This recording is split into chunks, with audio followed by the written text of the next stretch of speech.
looks like a president from the 1800s with a beanie. I'll make sure you It's Mike Moore, everybody! Give it up for Mike Moore! Oh, yeah! Guy coming to the stage has a wonderful fucking mustache and an even better personality. Give it up for Mike Moore. And I assure you, he's even funnier than his mustache. Ladies and gentlemen, here's Mike Moore! Mike Moore! Woo, give it up for him! Please put your hands together for my man, Mike Moore!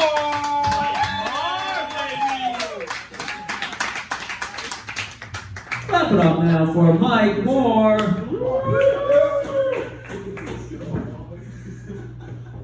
It's Mike Moore. Oh, sorry. Nah, that's good, man. It's an open mic, so the credits really don't transfer. I'm gonna keep the tone going. I had a rough week too. I had somebody tell me I look like I give good hugs. That's just a nice way of saying you're hairy and fat. Like that's what they're thinking, you know. Calling him like he sees him. Thanks, dog. Hey guys, how we doing tonight? It's always weird following another, overweight bearded guy. Because it starts looking like a Republican National Convention. Which is rough for me because this is what I look like. I didn't like that laugh. That wasn't with me. That was definitely against me. Nah. I've been told I have resting colonizer face. Like I look like one of Trump's more obscure cabinet members. Like I didn't make the first round, but like the guys that he brought in afterwards, like he saw me on a YouTube video and he's like, I need that guy in the cabinet. Like like secretary of gentrification or something. Like that's what he gave me. I look the way I look, and I did 23andMe, got the results. 100% American. Didn't even have an A. I was just like, what the fuck? There's other reasons why it's weird following Damien too, because you get this many white guys with beards going, lining up, it starts looking like a rally. And I gotta be aware of that. I look like the type of guy who would unsolicitedly tell you what type of lives matter.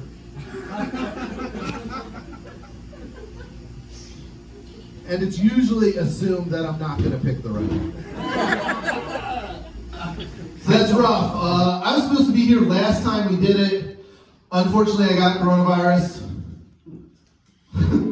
Which is ironic because I look like a guy who has opinions about vaccines.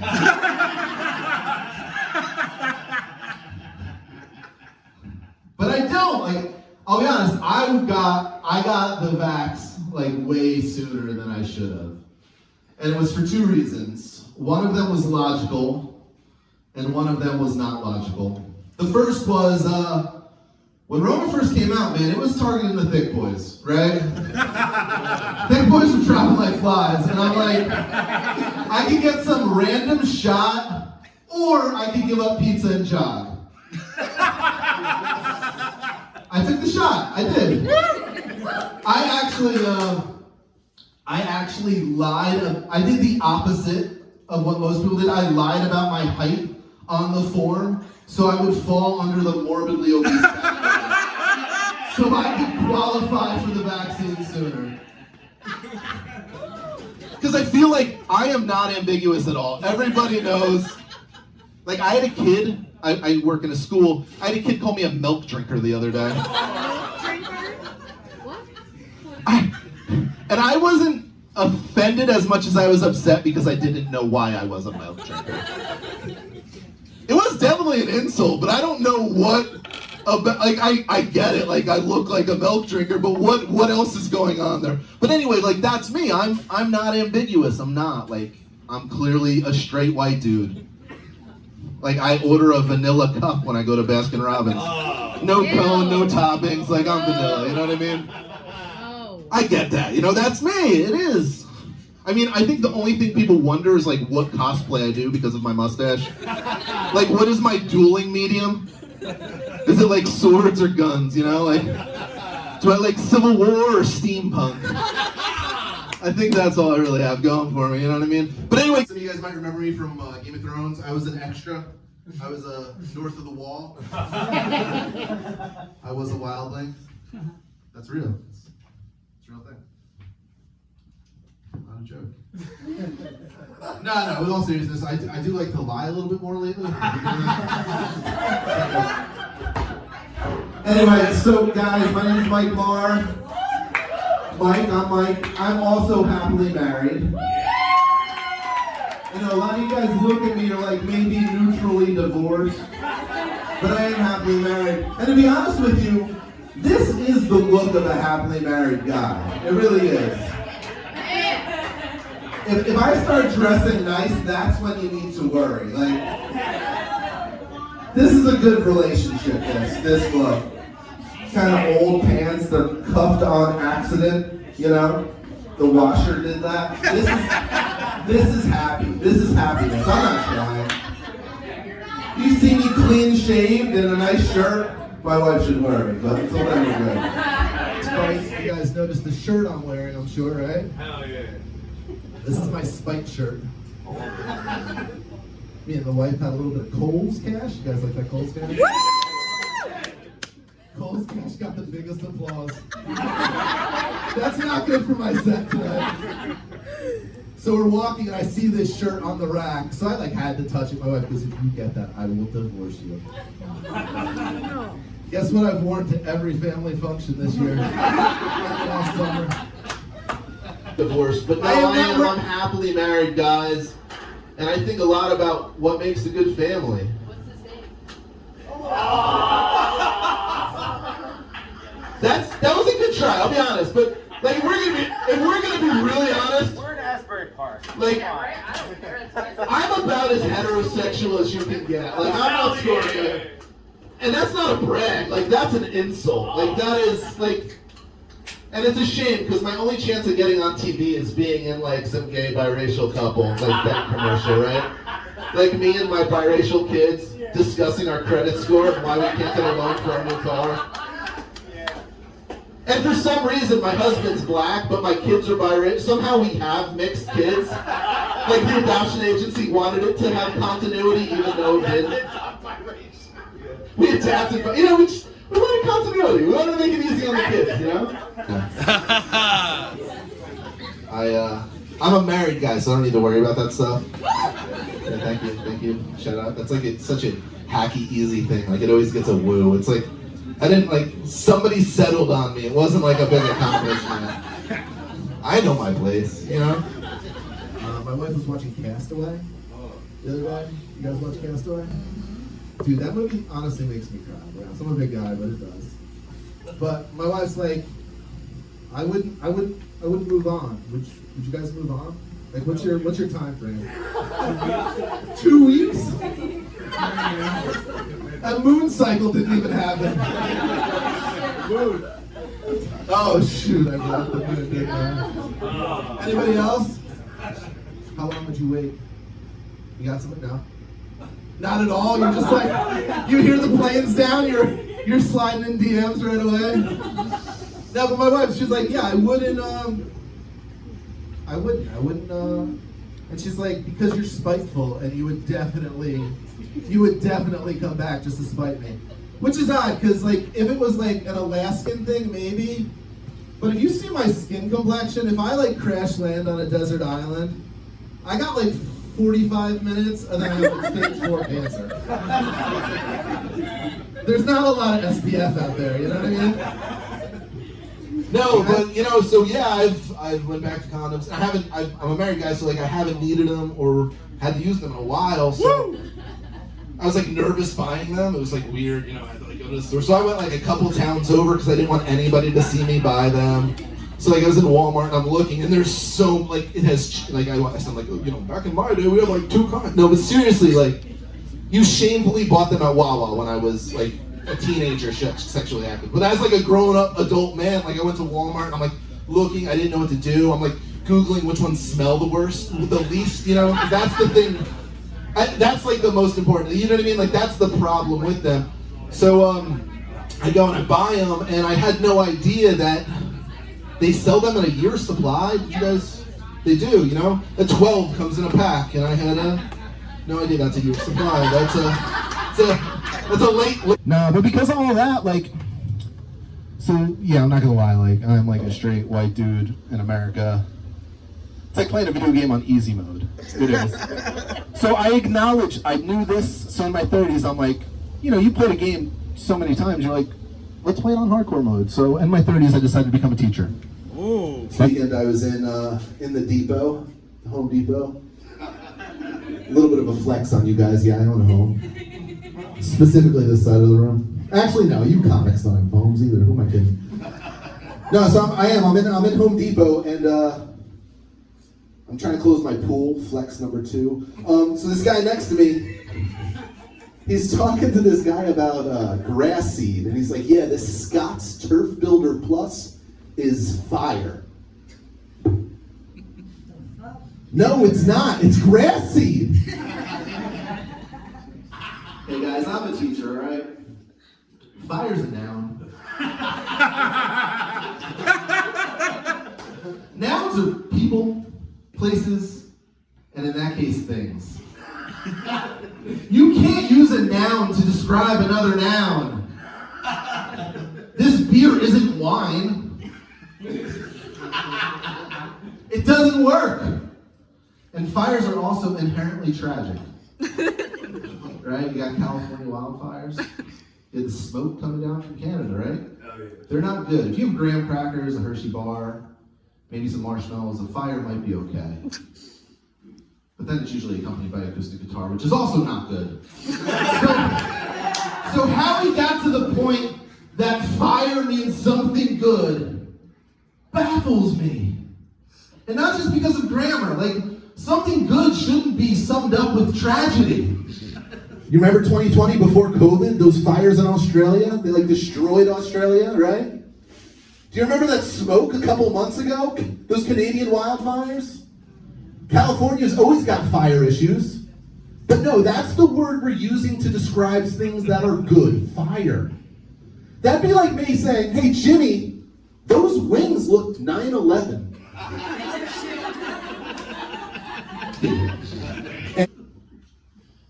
I'm not gonna be like, yo, the Belmar Art Center.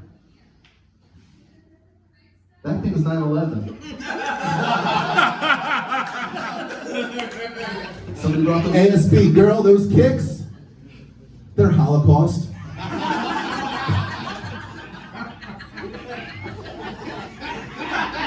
It doesn't work, that's what I'm trying to say. Fires are bad.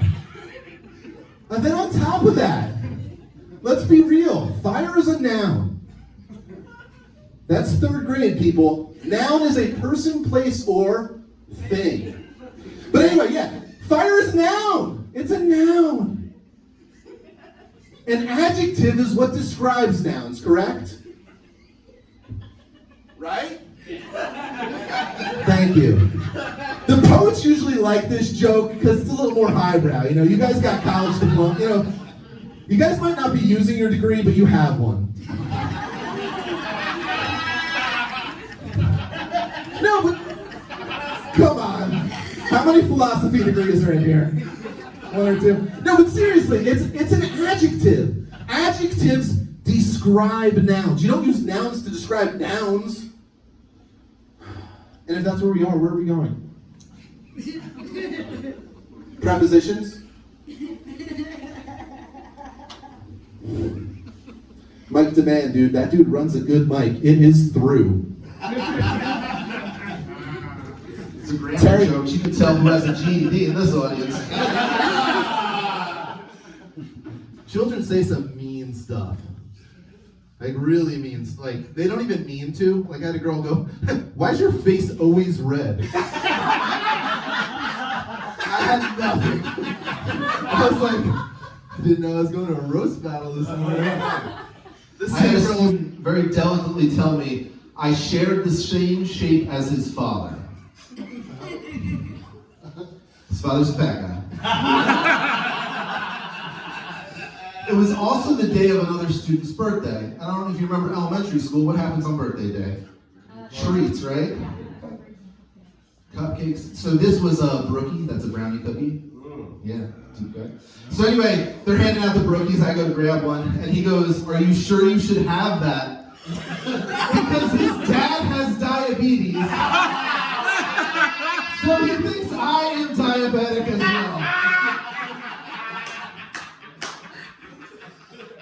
So he's not. We had our first field trip, and white suburbia, I'm used to like buses, parent chaperones. No, we walked to a museum through Atlantic City. Me, 4 other teachers, and 70 6th graders are walking the streets of Atlantic City. And I was visibly nervous. So when the teacher walked up, she goes, Mike,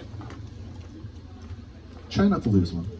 That was her words of wisdom to me. Not buddy system, not, like, do a count, just try not to, like, we understand if you do, but try your best not to lose one. So we're doing all right. We got streaming, we got the platforms, we got our own logins. You guys stream? Everybody streamers? No? Nobody watches TV? Okay. Yeah, I have my own login. That's a flex. I'm gonna flex on this room. You guys look like you share. At least some of you do. But anyway, a movie called Wild Hogs. Yeah, clap it up for Wild Hogs. Yeah, that features Martin Lawrence, William H. Macy, and much past his prime John Travolta, and of course our favorite closeted racist Tim Allen. They go on a midlife crisis motorcycle road trip. That's 4 3/4 stars on Amazon Prime. A little perspective. Shawshank Redemption, IMDb's top-rated movie, is also rated 4 3/4 stars. So Prime thinks those are equal movies. A little film called The Waterboy. Bobby Boucher has tackled his way to 5 stars on Prime Video. That's a 5-star film, according to the Prime. But yeah, Liam, he's been our go-to. The goat of action is Liam Neeson. I find that a little odd, because you know how old he is? Somebody just 60? No, he's 70! Liam Neeson is 70 years old, and in 5 years, the past 5 years, he started 18 action thrillers. He's beating up guys like me. I know I look like a second act bad guy. But yeah, he's become the goat of action. The man's been an AARP member since Batman Begins. Actually, the guy's clever, Keanu. We have the anemic Brit.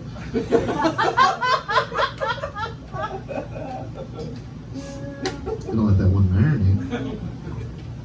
But to put it in perspective, there's another action thriller star who's also born in 1952. Do you know who that is? Mr. T. B.A. Baracus. Clubber Lang is also a 70-year-old man. Do you want to know? He's been the spokesperson for Aaron's. Aaron's, the place where you can rent your couch and TV. He's working for the AA team now. He pities the fool who can't make their monthly payment. And I like to think that Mr. T, Hannibal, and Murdoch are pulling up to your house when you missed your payment. They get out of that A-team van and he's just carrying your couch. And while he's carrying your couch, he's like coming on to your wife, like Clubber Lang style. He's like, sucker, you missed your payment. Send that woman over here, I'll show her a real man be like. Yeah, I got anyway, guys, with Keanu too. Michelle, from walking into the parking lot to here, my shirt was untucked at least 2 times. Keanu Reeves fights guys bigger than me for 2 hours, and his suit is pristine. I've never seen that guy tuck in his shirt once. That's what I find wrong with that movie, by the way. Some people are like, silencers don't work that way. He didn't reload enough times. I'm like, he has not tucked in his shirt once this movie.